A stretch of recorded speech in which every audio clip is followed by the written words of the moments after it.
It is time to huddle. I've blew the timeout. I'm throwing the flag. It's time to huddle. But no, seriously, get in here. It is Tuesday huddle. Yes, I'm here. I realized that I actually don't do a lot of Monday shows. I don't know why I lied to you all. My bad. You know, those who were looking for a Monday show. We're not gonna do Monday shows. Okay. I know this is called Daily Dose with Des. And this is a sports and I need to start getting more into entertainment, but you know, we're just right now we're just focusing on the sports. And I understand that, you know, if I'm gonna be the title is given every day. And honestly, I can't do every day. I mean, I just can't do every day.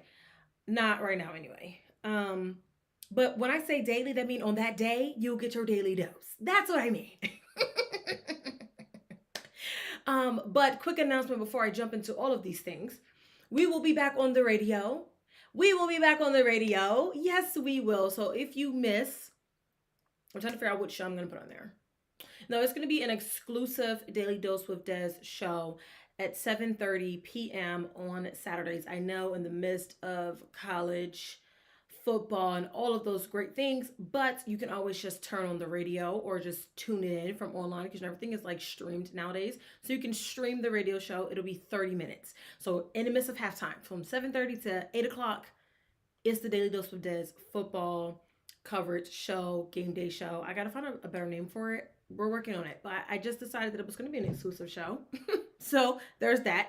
But it will be an exclusive show that I will only have on the radio. It will not restream anywhere else. I will not be putting it on YouTube. Now, I will say sometimes, depending on where I have to go, when this pink behind me is making my hair look kind of crazy up there, but depending on what I have to do, behind me, what am I talking about?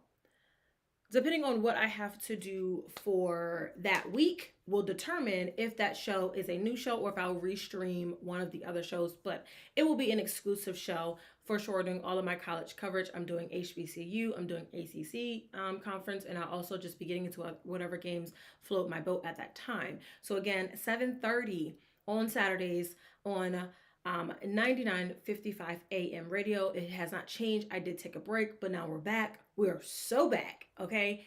And this is going to be a very football loaded show, very NFL heavy, and it's not going to be a long one. I feel like I am developing.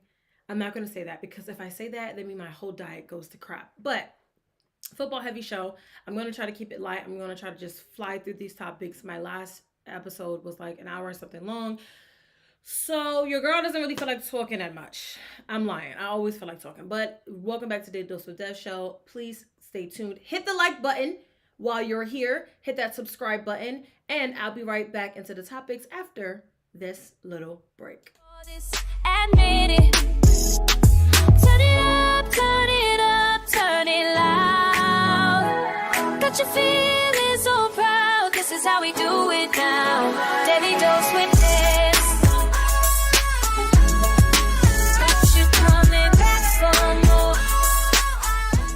In here, let's huddle up, huddle up, huddle up. Yes, yes, yes, yes. All right, getting into the show. Not gonna take any breaks in between. I'm not gonna do it. Okay, what I want to first and start off by saying is that the football gods belong to the Buffalo Bills.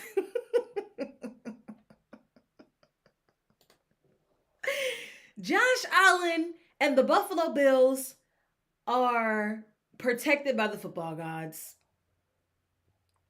One of the best games I have witnessed and watched in a very long time. I thought it was a great game. And obviously you guys know I'm always rooting for the opponent team to lose, the Ravens, because I was, whatever. On a real serious note though, I think I went to go grab like this. Like I went to go grab a water and the score was like 40-25. I was like, oh gosh, what is Buffalo doing?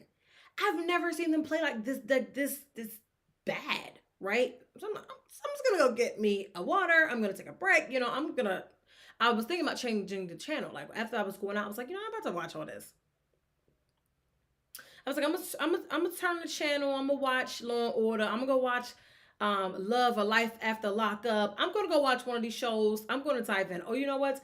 I'm gonna go on and watch something on Tubi or something, because this is not it. And then I came back from getting a water and thinking to myself of what I was going to watch, probably letting out the dog, and suddenly the Bills were back on the board. And I was like, oh, we're not changing now. We are not changing we're not changing now. No, we are not. We're going to watch this thing on through. I said, oh, we've got a game now. And it was like 4 minutes left in the game. So I was very confused. I was like, hold on. Usually, I mean, obviously we know the game isn't over until it's over. Until it hits 0-0-0-0, the game is not over. There's still plenty of time for you to make a thing. I think, like I say, Patrick Mahomes can throw a touchdown pass in like 14 seconds. So it's not over until the fat lady sing, right? And I thought she was singing. I'm not even gonna lie to y'all. The way that Buffalo was just playing like defensively, I was like, what is happening here? They just can't stop the run. I think stopping the run is going to be this season's like kryptonite, because there's so many teams who just cannot stop the run for whatever reason. And it's really good because defensively, I'm talking about in a second. Let me finish this up with Josh Allen and the the Bills Mafia football gods. So boom, I'm like, what is? It's 4 minutes left. The Ravens had at that point got the ball back. I'm like, they're just gonna seal the deal. They're gonna put this game away. Boy, was I wrong. Okay, Derrick Henry never ever. Now say never ever. He rarely fumbles the ball. So like I said, the football gods covered Buffalo. That's all. That's the only thing that I could say. Okay, because the fumble happened and then bam, bam, thank you, ma'am. Okay, and then I was so inspired because they have a 41-year-old place kicker, which I hate that we constantly bring up people's age and things and as a way to highlight it and all that. But you know, in NFL, you have so much time of your age. After your age gets to a certain point, they start to try to like wean you out. There's a few outliers out there, DeAndre Hopkins and a few that have played well into the course of their older years and they've been fine or they've had an amazing career, right? But usually once you get a certain age, the NFL starts to push you out. So they're raving over this kicker who was like literally got on a red eye, I think, that Thursday to get there. He doesn't really know everybody. He definitely knows who Josh Allen is. Like, come on. But he doesn't know they were like, he doesn't know all his teammates, and he was kicking at a high school or something or whatever he was doing. He was nowhere near an NFL field. He didn't go to camp. He didn't, nobody was looking for him. And then the Bills was like, we're looking for you. We think that you got something that we like. The football gods have shone upon us and said that you are the one. You are our chosen one. Literally, our chosen one. And what does he do? He goes out there and bees the chosen one. Yes, I said bees. He goes out there and he is the chosen one. He's the chosen one. Kicks the field goal. Oh, Lord. Hello, show Jesus, right? Woo! Okay, and it was like, whoa, oh. Wait a minute, what just happened? Oh, how the tides have turned so everly quickly. I went to go get a water. I came back and the Bills were winning the game. My golly. I don't care what none of y'all say. Josh Allen showed why he is and was voted the MVP.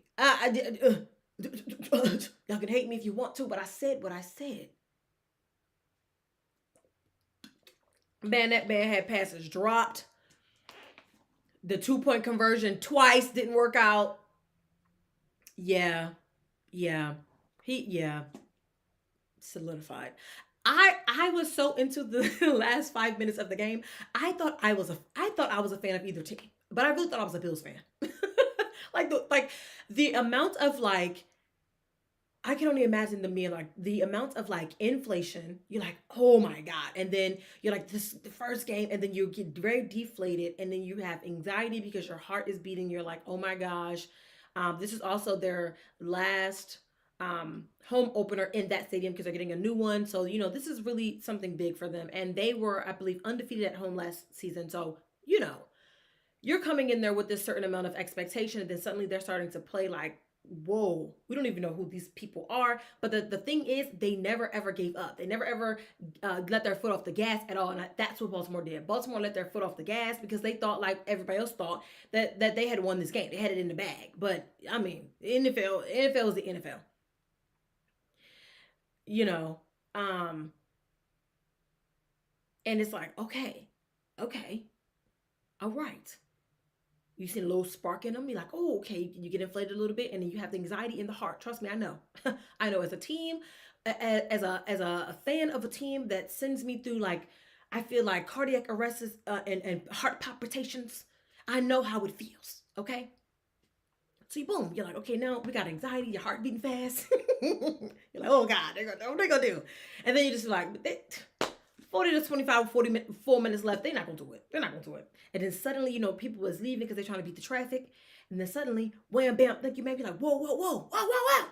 Right? And now you're back excited and you having heart palpitations again and your anxiety filled. And then then you get an elation because you get a fumble and you're like, whoa, whoa, whoa, whoa. Right? And you're like, this momentum has changed in our direction. And we want to keep the momentum. And then suddenly you're biting your nails because the kicker has to go out and everybody's like, oh my God, he hasn't done it. Oh my God. We trust him. We trust him. Right. And I'm saying we as in like the fans who were there. I'm talking through how their experience must have been.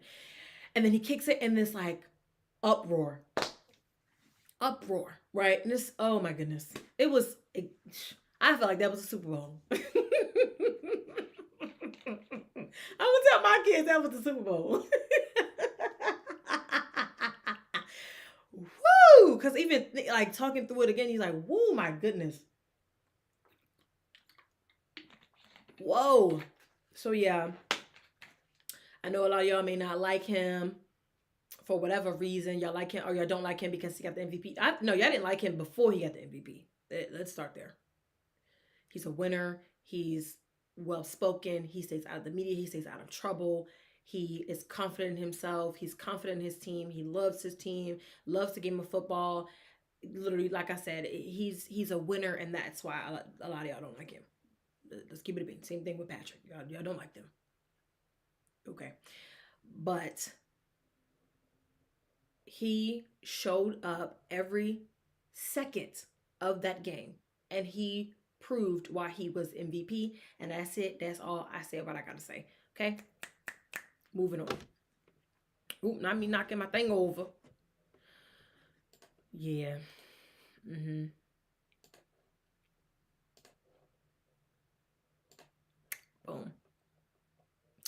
JJ McCarthy. I don't know why I just said it like that. For some reason, yeah.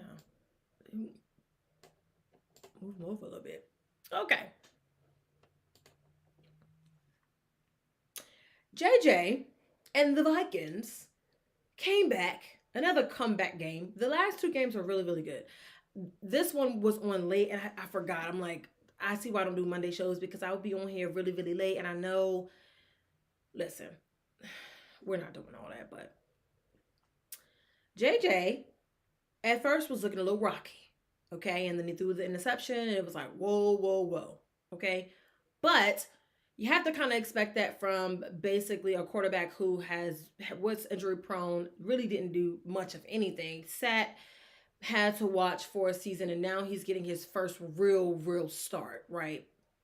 He's going to look a little bumpy at first. And I think what the Bears did was let him get comfortable. He got comfortable and remembered who he was in that second half, really in the fourth quarter, but that second half. And then he showed up as the JJ that people were talking about, as the JJ that people expected to see, as the JJ that people were waiting for, the Michigan JJ. Like, he showed up. And that was the worst decision that the Bears could have done, was to let him get comfortable. Okay? Because, I don't know, like, the Dark Vader confidence came over him. I don't know what happened, but it was a shift. You saw the shift. From the way that the confidence was, from the way, when he ran the touchdown in, there was a shift and the momentum went to Minnesota and the Chicago Bears could not get it back. They were up at one point, I think it was, what was it? hold on. Hold on. Hold on. You know, I gotta check the score real quick again. The thing is, I be remembering, and then I get to talking, and then my brain moves faster than my mouth and my words, and my what I be trying to talk about. Sometimes go out the window, and that's why I be having to bring it back, and that's why sometimes I ramble, because I just be like, yeah, okay, it's okay, because I'm gonna talk about what I gotta talk about. You just understand that. Okay, so at this point, it was, yeah, 17-6, and it was like, okay, this game may be done, right? You're thinking like they have a nice lead. Although Caleb Williams was running for his dear life for majority, you know, he was running. He did okay, but you're like, okay, this ain't gonna amount to nothing. Again, same thing that we was thinking the night before. This ain't gonna get nowhere. And then boom, boom, boom. Like suddenly you're like, wait a minute, hold up. Okay.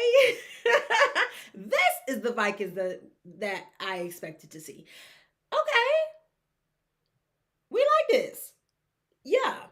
And then they end up winning 27-24. Yep. Yep. You're like, how?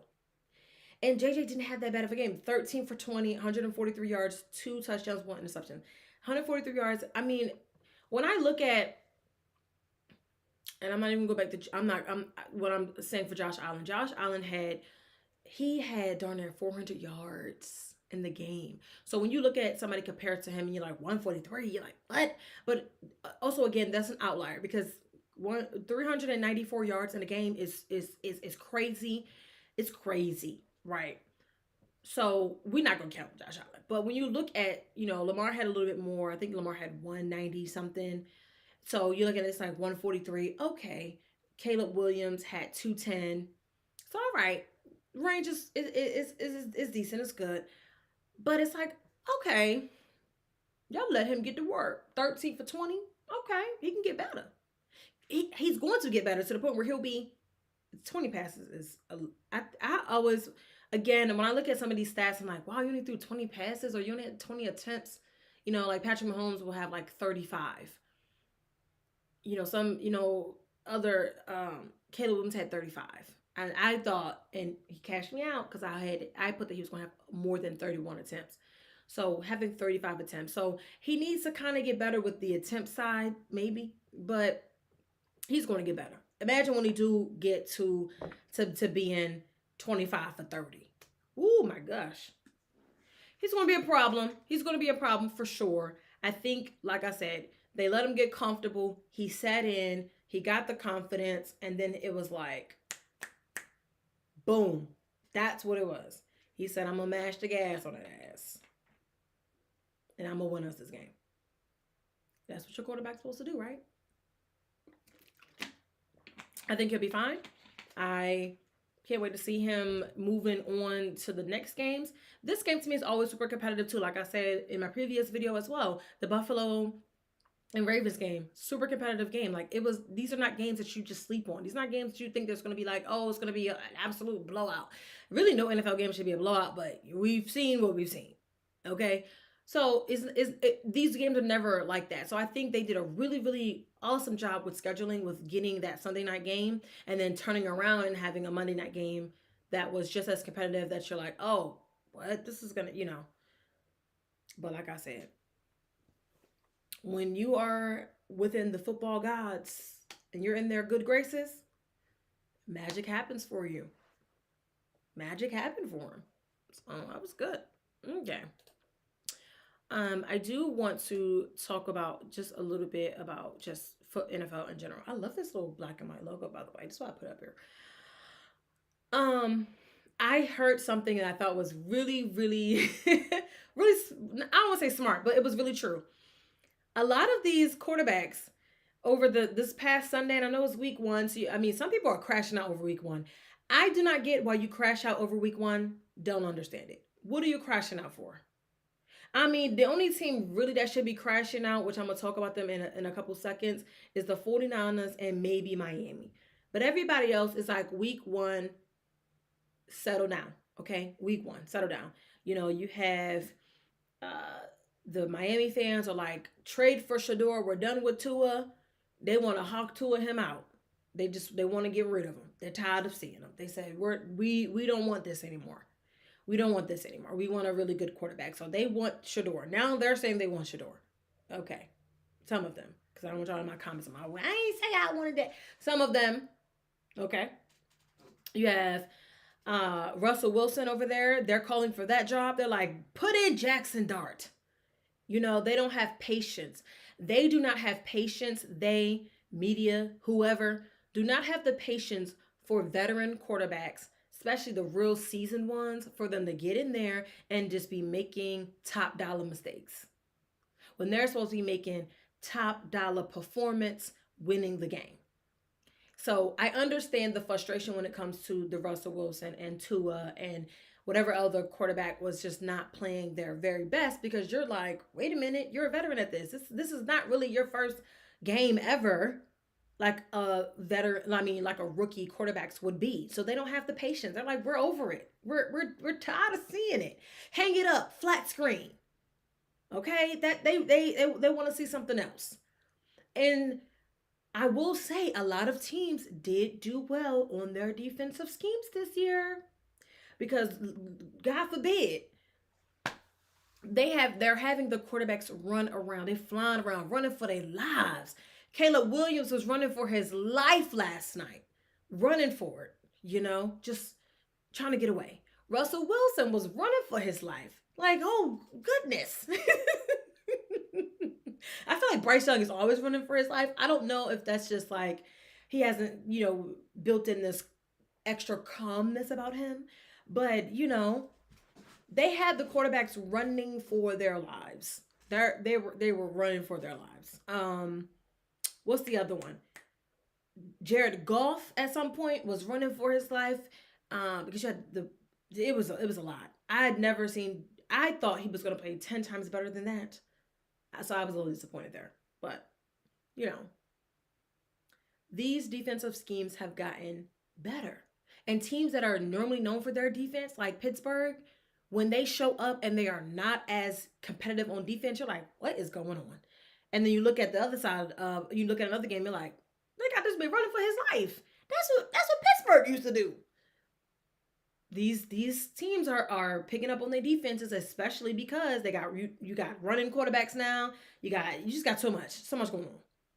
So I understand that you're tired of seeing the veteran quarterbacks get out there and just make a fluke, and you're like,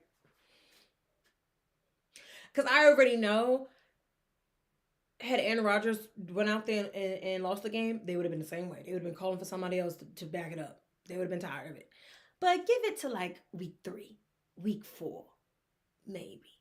That's all I'm gonna say. Maybe. The time. Maybe the time. Yeah, I don't know. This is also what happens when you don't do a dress rehearsal in preseason. But I'm not gonna say. I'm not saying no more. Let me know what y'all think about that, though. Let me know. Tell me what you think. Because I said it. A lot of these quarterbacks are gonna look rusty. A lot of these lines are gonna look rusty because they don't have no dress rehearsal. They didn't do it. Besides Kansas City. Kansas City had a dress rehearsal, and I don't know what happened there. That was a train wreck. But I'm not worrying about them. So there's that. I just needed to say that about that, because these defensive schemes are really doing good. They got quarterbacks running for their dear lives. Their dear lives. The Eagles got them a new one, as if they needed a new one. They get Tank Bigsby from the Jacksonville Jaguars, and when I'm looking at this, at first I'm like, I was just concerned. I'm like, the Eagles have got them a new one. Great. Just freaking great. Right? Because Jacksonville got first round draft picks for him. And looking at a lot of the analytics on this, and what a lot of people were saying, they actually said that the Eagles lost this trade and Jacksonville won the trade because of the value that they're going to get in the draft for 2026. So they're going to get, 5th round and 6th round draft picks. That's That's correct. Let me sure. Yeah. So I mean, he really wasn't. I don't want to say he wasn't worth a lot. Don't want to say he wasn't worth a lot of money or nothing. But Jacksonville will be getting a fifth and a sixth round draft pick for him. So they're like, well, we're just clearing the air a little bit. We're making some room. We're just making some room for some things. I don't know. I want to see how he fits in that puzzle. As I said before, I think the Eagles have a really good job of having their puzzle, knowing what it looks like, and knowing what fits and knowing what doesn't. So I'm interested to see how he fits in that puzzle piece, or not puzzle piece, but how he fits in that puzzle as a piece to that offense. Or maybe they'll just put him on special teams. I don't really know, but yeah, Tank got a new home. He's still going to be wearing a darker color. It's not like the blue, the teal. I think the teal is absolutely just phenomenal, by the way. They have a teal like fan jersey and it's a hat. I'm like, oh, Jacksonville, this looks so good. So good, right? But he's going to be in, in green, a darker shade. So we'll see what he does. Do we think he's going to be successful there? I don't know how he'll fit with Saquon and all that. I don't know. I wasn't expecting this. Do we think he'll be a great fit there? Let's see. What do you think? Let me know.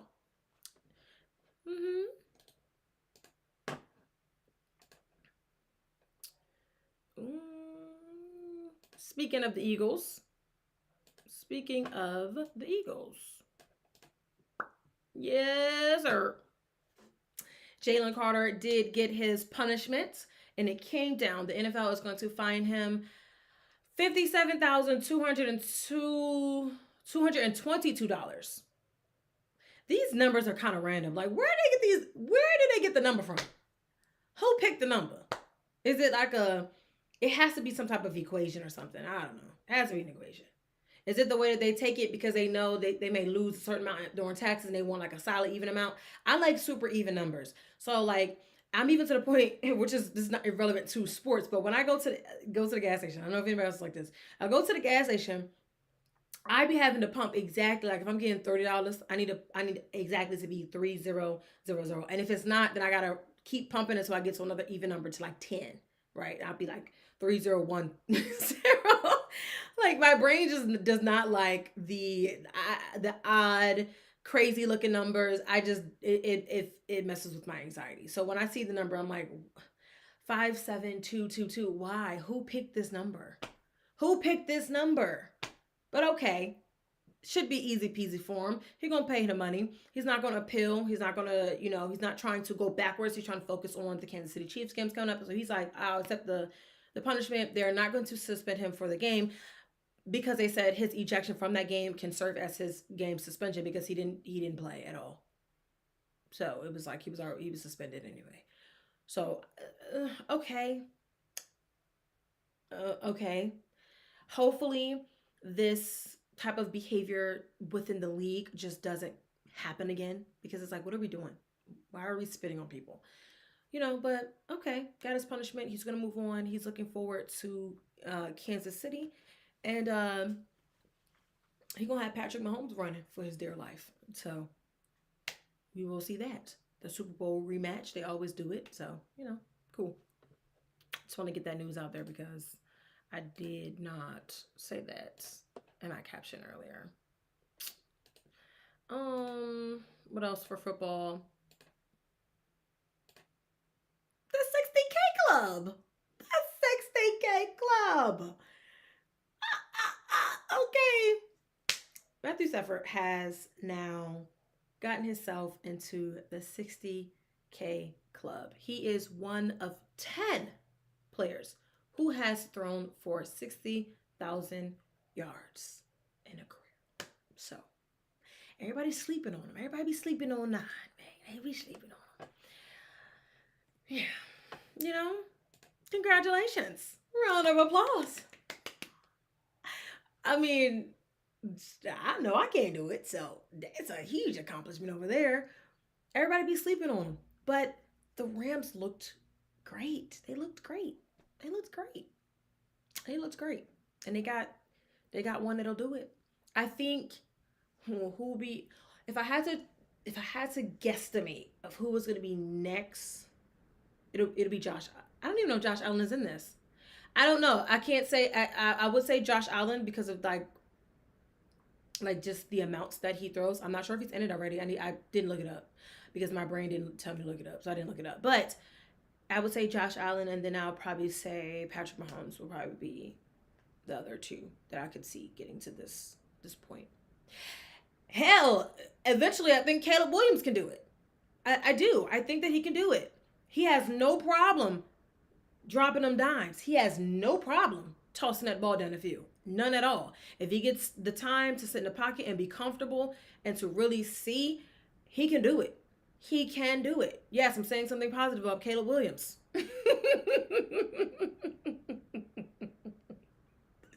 I'm gonna clip that that one little part of me saying something positive about Caleb Williams because I know how I am with him.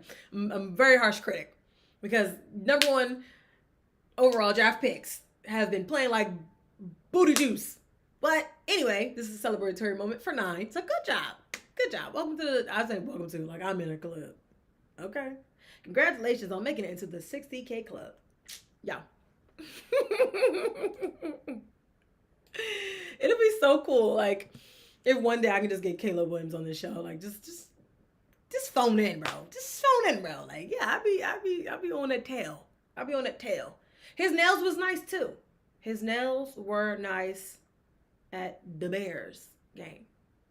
And literally the Bears had to bear down. For real. You know what it is? I really think, I feel like how Stephen A. Smith has his disdain for the Dallas Cowboys. I have a disdain for the Bears in a way, in a small way. Not a huge major way because I like some of the players they have over there. But I have a disdain for them in a certain way. And it probably started when I really started to pay attention to the Bears because my ex was a Bears fan. Yeah, I'm not bitter though. I'm just very critical of them. And then I seen what they were doing with when they had Nagy, and then just like that was just terrible what they did to Justin Fields, and I was like, what is going on? And then I was like, they're going to ruin Caleb Williams, and then the Caleb Williams was just not. You just wasn't. I didn't believe fully. I knew what he can do. I just couldn't believe. So yeah, I've been really critical of them for some years now. So yeah, blame him. I don't know. My last 2 topics, it's really one topic, but it's really 2 topics in one. Because when I said earlier that there should only really be right now like one key team that is like crashing out about their season right now, it would be the San Francisco 49ers. The Bang Bang Niner gang is looking like they are a walking ambulance. Or as my friend would say, ambulam. They are walking injuries over there. So Brock Purdy, there is trying to figure that out with him. He's questionable. And I took notes on this because I was trying to figure out like, whoa, they got a lot going on over there. Okay, they are going through it. Like, through it. Like, this team is not, ever since they went to the Super Bowl and lost, I just don't feel like they've been the same team. They just haven't been the same caliber of team that I know that they could be. I know that they could be. So yeah, Brock Purdy is questionable, and his backup is who? Mac Jones. Who? Mac Jones. Right? Is it Mac Jones? I think it is Mac Jones. But y'all,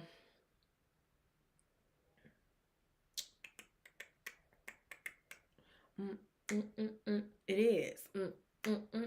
It is. So one more time. One more time. Anyway, so yeah, he's questionable. Backup is Mac Jones.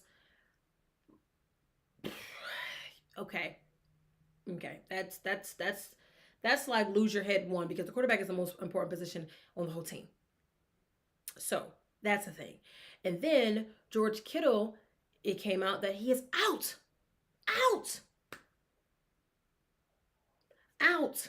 with a hamstring injury. Boom, blow it up. Then you had Jennings leave the game with a shoulder injury. blowing it up. Brandon Ayuk is still out from the surgery.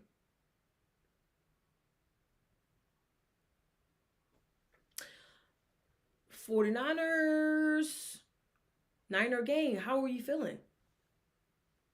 It's nothing but anxiety. Like, whoa, whoa, my goodness. It's like thing after thing after thing after thing.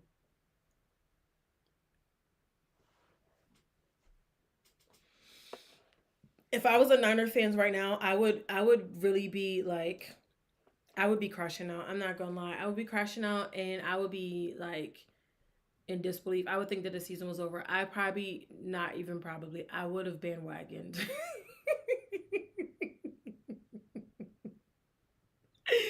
I'm not saying they can't have a good season, but I'm saying, oh my goodness. Because it's really hard once you lose your quarterback and you once you lose really some key players on your team, it's really, really hard to still have the faith. And I listen. I'm a diehard, so I understand. I will never ever like leave my fans. I mean, leave the team, but I would have to like root for somebody else for the season as well, just so I can have a little bit of like sanity. But who knows? Who knows? Who knows? Maybe Mac Jones is going to go in there and turn it up. I don't know who he's throwing the ball to. Per se or Purcell. Oh, that's one. Okay. Okay. Okay. Okay. Okay. Maybe. You know. Gel. There's people on practice squads. There's people in free agencies. Get on the phone quick. Get on the phone quick. Call them. Hello. Yeah. You better say what the Buffalo Bills said today, kicker. The football gods have deemed you the chosen one. And you have been chosen to join our roster for this team for this season because we need you. Okay? We need you right now. I don't know, y'all. How y'all feel about this? Let me know. Let me know. Let me know. But it's trouble in paradise over there. Yeah. Yeah. Yeah. Yeah. I don't know. Ooh, y'all. Like, crash out would have been real. George, I would have got that notification. I did get the notification on my phone. And if I would have got the notification on my phone that George Kittle was out, you better believe it's about to be crash out. Crash out. We crashing out. But anyway, this is the end of the show. Thank you all so much for being here with me. I love you all. Let me turn my heart this way so you can actually see it. I love you all. Please make sure you are liking, sharing, subscribing on all social media platforms at PG Love Sports. You can get your merch, your pretty merch. Yeah, it's football season. I have merch that says Pretty Girls Love Football. When hockey season comes around, I have Pretty Girls Love Hockey. I need to make something for the men. If you like to parlay, I got parlay stuff over there. Pretty Girls Bets. I got shirts that just say parlay. I got cups. I got shot glasses. I got a whole bunch of stuff. What I need to do is start showing the stuff on the show. That's what I need to start doing. But that's why I decided to wear my shirt today. Boom. I also have customized shirts that I can make for you that has your face on it. It says Pretty Girls Love Sports. You've seen it. You've seen the one I wore on the sidelines. It'll be your face though. It won't be my face. So if you got a girl that you wanna get her face on the shirt, that's how you do it. That's how you do it. You know, I can customize that shirt for you. So if you want anything, that you need anything, please make sure you're liking, sharing, subscribing. Hit me in the DM. I don't know why I just said like and share, subscribe. I don't know why I just said it. But hit me in the DM or you can go to pglovesports.com to get your merch. Let me move my mic out of the way. I ain't move it completely out of the way, but to get your merch. This is a little cute little crop toppy. Yeah, nice and black. I got one in white as well, so I may wear the white one as well. But yeah, you can go get your merch and, make your pretty girl be pretty. If you're a man and you got a girl, or you're a man and you like a girl, or whatever, but you got a sister, you got a mama, you got an auntie, they friends. Yeah, get them some stuff. Tune in, get them some stuff. Boom. But anyway, thank you all for supporting. Make sure you're commenting below what story you liked out about these. Comment below your team. What team are you rooting for this season? Are you a bandwagoner? If you're a bandwagoner, let me know who you bandwagoning for. But as I always say, I love you guys. I got to figure out a name for y'all. Is it going to be called the Desi Bunch? I don't know. Playmakers? I don't know. Playmates? I don't know. But anyway, see y'all on the next one. Okay.